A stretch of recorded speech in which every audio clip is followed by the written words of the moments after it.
YS Rajasekhar Reddy. ఈ పేరు తెలియని తెలుగువాడు లేడంటే అతిశయోక్తి కాదేమో.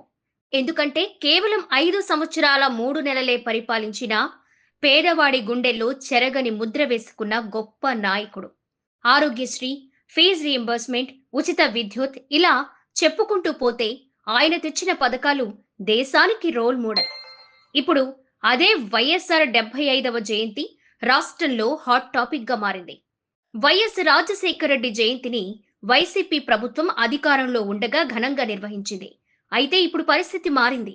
వైఎస్ఆర్ జయంతి వేడుకలను ఆశించిన స్థాయిలో నిర్వహించలేకపోయిందని, దానికి కారణం పార్టీ అధికారంలో లేకపోవడమే అని రాజకీయ విశ్లేషకులు భావిస్తున్నారు. వైఎస్ మరణం తరువాత వైఎస్ జగన్మోహన్ రెడ్డి వైఎస్ఆర్ ఆశయ సాధన లక్ష్యంగా వైఎస్ఆర్ కాంగ్రెస్ పార్టీని స్థాపించారు. 2014లో ప్రతిపక్ష నేతగా ఉన్న జగన్ 2019 ఎన్నికల్లో అఖండ మెజారిటీతో ప్రభుత్వాన్ని ఏర్పాటు చేశారు. దీనికి వైఎస్ఆర్ మానస పుత్రిక అయిన ఆరోగ్యశ్రీని మరింత బలోపేతం చేశారు.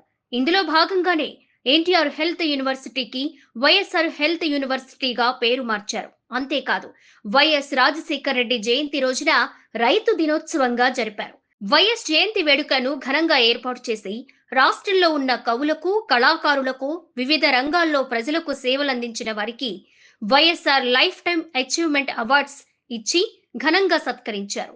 అయితే ఇప్పుడు ఇది గతంగా మిగిలిపోయింది.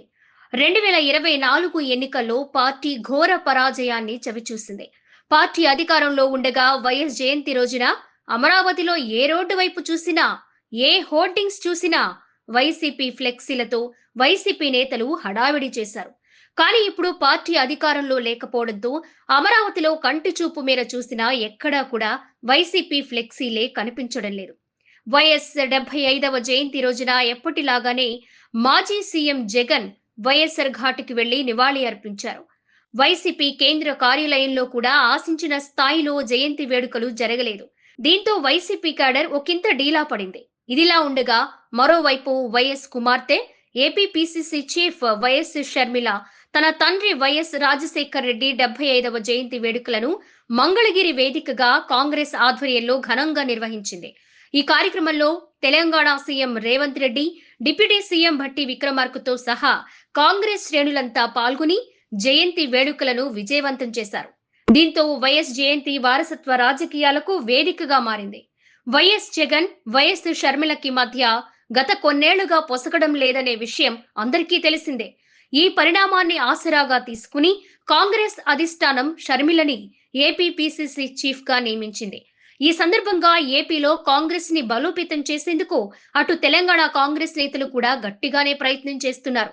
ఇందులో భాగంగానే వైఎస్ 75వ జయంతి వేడుకలను కాంగ్రెస్ ఒక రాజకీయ వేదికగా మార్చుకుంది. ఈ సభలో తెలంగాణ సీఎం రేవంత్ కీలక వ్యాఖ్యలు చేశారు. రానున్న రోజుల్లో కాంగ్రెస్ అధికారంలోకి వస్తుందని, షర్మిల ముఖ్యమంత్రి అవుతారని అన్నారు. దీనికి వైసీపీ కూడా గట్టిగానే కౌంటర్ ఇచ్చింది. కేవలం ఓట్ల కోసమే కాంగ్రెస్ వైఎస్ఆర్ జపం చేస్తుందని వైసీపీ నేతలు అంటున్నారు. ఇన్నాళ్లు గుర్తుకు రాని వైఎస్ ఇప్పుడెందుకు గుర్తుకొస్తున్నారని ఎదురుదాడికి దిగారు. దీంతో ఏపీలో రాజకీయం వైఎస్ఆర్ కాంగ్రెస్ వర్సెస్ కాంగ్రెస్ అన్నట్లుగా ఉంది. ఏదేమైనా వైఎస్ఆర్ లెగసీ తమ అధినేత వైఎస్ జగన్ కే ఉందని వైసీపీ నేతలు గట్టిగా నమ్ముతున్నారు. దానికి కారణం లేకపోలేదు. వైఎస్ మరణం తర్వాత కాంగ్రెస్ ఓటు బ్యాంక్ అంతా వైసీపీకే షిఫ్ట్ అయింది. అంటే వైఎస్ వెంట ఉన్న వర్గాలన్నీ ఇప్పుడు జగన్ వెంట ఉన్నాయి. ఇందులో ఎలాంటి సందేహం లేదు. ఇప్పుడు వైసీపీ అధికారాన్ని కోల్పోవచ్చు. కేవలం 11 స్థానాలకే పరిమితమై ఉండొచ్చు. కానీ ప్రజాక్షేత్రంలో వైసీపీకి 40% ఓట్ షేర్ ఉందనే మాట వాస్తవం. అయితే వైసీపీ ఓట్లకి గండి కొట్టేందుకు కాంగ్రెస్ విశ్వ ప్రయత్నాలు చేస్తోంది. షర్మిలనే వైఎస్ కి నిజమైన రాజకీయ వారసురాలుగా కాంగ్రెస్ ప్రొజెక్ట్ చేస్తోంది. దీనిలో భాగంగానే రాహుల్ గాంధీ తన వీడియో సందేశంలో వైఎస్ఆర్ లెగసీ షర్మిలాలో కనిపిస్తోందని అన్నారు. మరి కాంగ్రెస్ ను ఎదుర్కొనేందుకు జగన్ దగ్గర ఉన్న వ్యూహాలు ఏంటి అనే దాని మీదే రాజకీయ వర్గాల్లో చర్చ జరుగుతోంది. వైఎస్ రాజశేఖర్ రెడ్డి బ్రతికున్నప్పుడు ప్రత్యర్థి పార్టీల మీద ఎన్నో పోరాటాలు చేశారు. ఇప్పుడు అదే వైఎస్ఆర్ పిల్లలైన జగన్, షర్మిల ప్రత్యర్థులుగా ఒకరి మీద ఒకరు రాజకీయంగా పోరాటం చేసుకునే పరిస్థితి ఏర్పడింది. మొత్తానికి వైఎస్ఆర్ 75వ జయంతి ఆంధ్రప్రదేశ్లో రాజకీయ అలజడిని సృష్టించిందని చెప్పాలి.